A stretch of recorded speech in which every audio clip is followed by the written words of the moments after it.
யோவான் எழுதிய நற்செய்தி அதிகாரம் 20 இறை வசனங்கள் 19 முதல் 31 முடிய. அன்று வாரத்தின் முதல் நாள், அது மாலை வேளை. யூதர்களுக்கு அஞ்சி சீடர்கள் தாங்கள் இருந்த இடத்தின் கதவுகளை மூடி வைத்திருந்தார்கள். அப்போது இயேசு அங்கு வந்து அவர்கள் நடுவில் நின்று, உங்களுக்கு அமைதி உரித்தாகுக என்று வாழ்த்தினார். இவ்வாறு சொல்லிய பின் அவர் தம் கைகளையும் விலாவையும் அவர்களிடம் காட்டினார். ஆண்டவரை கண்டதால் சீடர்கள் மகிழ்ச்சி கொண்டார்கள். இயேசு மீண்டும் அவர்களை நோக்கி, உங்களுக்கு அமைதி உரித்தாகுக, தந்தை என்னை அனுப்பியது போல நானும் உங்களை அனுப்புகிறேன் என்றார். இதை சொன்ன பின் அவர் அவர்கள் மேல் ஊதி, தூய ஆவியை பெற்றுக்கொள்ளுங்கள். எவருடைய பாவங்களை நீங்கள் மன்னிப்பீர்களோ அவை மன்னிக்கப்படும், எவருடைய பாவங்களை மன்னியாதிருப்பீர்களோ அவை மன்னிக்கப்படா என்றார்.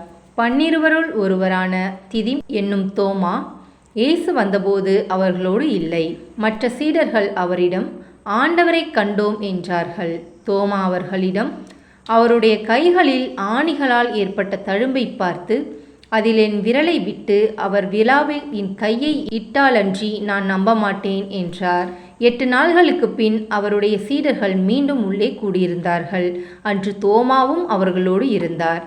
கதவுகள் பூட்டப்பட்டிருந்தும் இயேசு உள்ளே வந்து அவர்கள் நடுவில் நின்று, உங்களுக்கு அமைதி உரித்தாகுக என்று வாழ்த்தினார். பின்னர் அவர் தோமாவிடம், இதோ என் கைகள், இங்கே உன் விரலை இடு, உன் கையை நீட்டி என் விலாவில் இடு, ஐயம் தவிர்த்து நம்பிக்கை கொள் என்றார். தோமா அவரை பார்த்து, நீரே என் ஆண்டவர், நீரே என் கடவுள் என்றார். இயேசு அவரிடம், நீ என்னை கண்டதால் நம்பினாய், காணாமலே நம்புவோர் பேறு பெற்றோர் என்றார். வேறு பல அரும் அடையாளங்களையும் இயேசு தம் சீடர்கள் முன்னிலையில் செய்தார். அவையெல்லாம் இந்நூலில் எழுதப்படவில்லை. இயேசுவே இறைமகனாகிய மெசியா என நீங்கள் நம்புவதற்காகவும் நம்பி அவர் பெயரால் வாழ்வு பெறுவதற்காகவுமே இந்நூலில் உள்ளவை எழுதப்பெற்றுள்ளன. இது கிறிஸ்துவின் நற்செய்தி. கிறிஸ்துவே உமக்கு புகழ்.